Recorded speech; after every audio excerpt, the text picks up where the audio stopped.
ကဲဒီနေ့တော့လမန်တာအွန်ဒါနဲ့ဆူလျံလေးအကြောင်းလေးနည်းနည်းလောက်လေ့လာကြရအောင်ဒါဆိုရင်တော့သူ့ရဲ့အတွေ့အကြုံကဘယ်လောက်ထိရှိလဲဆိုရင်နည်းနည်းလောက်ပြောကြရအောင်အတွေ့အကြုံနဲ့ခံနိုင်ရည်လုံနေကွင်းမှာတော့ပွဲပေါင်းများစွာကစားထားတဲ့ဝါရင်တရားဖြစ်ပြီး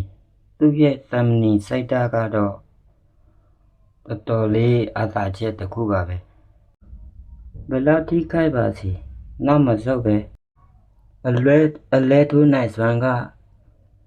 သူ့ရဲ့လက်သေးကိုပြင်းပြီးပြန်ဘက်တွေကိုတစ်ချက်နဲ့သာအမောက်ဆိုင်နိုင်စွမ်းရှိတယ်ပြီးခဲ့တဲ့ပွဲမှာလည်းအလဲထိုးမှတန်းတွေရှိပါတယ်ဖိအားပေးတိုက်စစ်ပွဲစားကလေးတွေကပြန်ဘက်တွေကိုဖိအားတတ်တဲ့ဆူလျံလေးအကျင့်ဆူလျံလေးကသူ့ရဲ့အနှံချက်ကပါလို့လဲဆိုရင်တော့သူတိုက်စစ်ဖွင့်တဲ့အခါမှာပြောင်ပဲသူတိုက်စစ်ဖွင့်တယ်အဲ့ဒါလေးကိုအခွင့်အရေးယူတတ်လို့ရှိရင်နိုင်ဖို့တရားရကန်တော့ကျင်းသေးတယ်ဘာဖြစ်လို့အဲ့လိုပြောရလဲဆိုရင်တော့ဟိုတခါတန့်စင်နဲ့တွေ့ကြည့်ပလားတန့်စင်ထူတော့မတ်တရတော့မနိုင်တော့သူကဆွဲစစ်စစ်နဲ့ကစားတယ်ပရိသတ်ဖြိုပြမှုအပိုင်းမှာနံပါတ်1ပဲသူကဘယ်လောက်ပဲထိဘယ်လောက်ပဲကန်ရသူကကံပဲပြန်လာတတ်တဲ့ဖိုက်တာသူရဲ့စိတ်ဓာတ်ကတော့မချီကျူးရင်မနေနိုင်သူနောက်ဆုံးထိုးခဲ့တဲ့ပွဲမှာတကယ်ချင်းတို့ကြည့်ပလားစိတ်ထင်လို့သူမနိုင်တော့ဘူးအဲ့ပွဲမှာတကယ်တော့သူပြန်နိုင်ပါတယ်တော်တော်လေးဆွဲစီးတယ်ဒါကြောင့်သူဘောနာလေးခဏရတယ်ဝမ်းမဆိုသူအများဆုံးပဲဘောနာ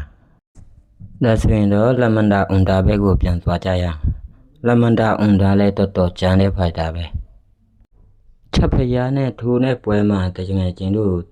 ကြည့်လိုက်ပလား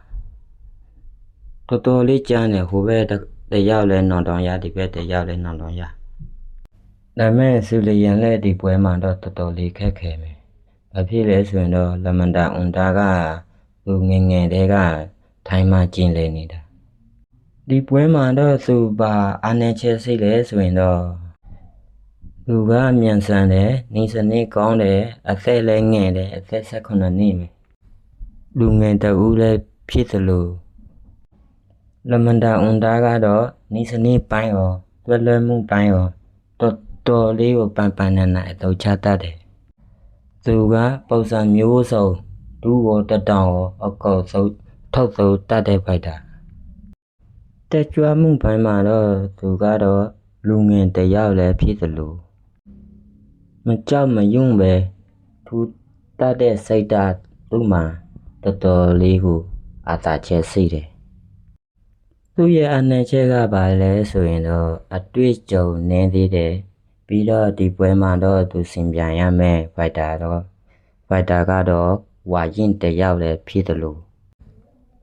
သူ့ထက်ပူတောက်တင်တဲ့ဆူလျံလဲကိုတော့ဆူလျံလဲရဲ့ရိုက်ချက်တွေကိုခံနိုင်ရည်မရှိဒီပွဲမှာတော့အသက်သေးပြရမယ်ပွဲလို့ပြောလို့ရတယ်ကျွန်တော်ရဲ့အမြင်တစ်ခုလောက်ပြောချင်တယ်လမန်တာအွန်ဒါကတော့နီးစနစ်ကောင်းတယ်သွက်လက်မှုရှိတယ်ပညာရဲ့ပိုင်းမှာတော်တော်လေးကိုရထားတယ်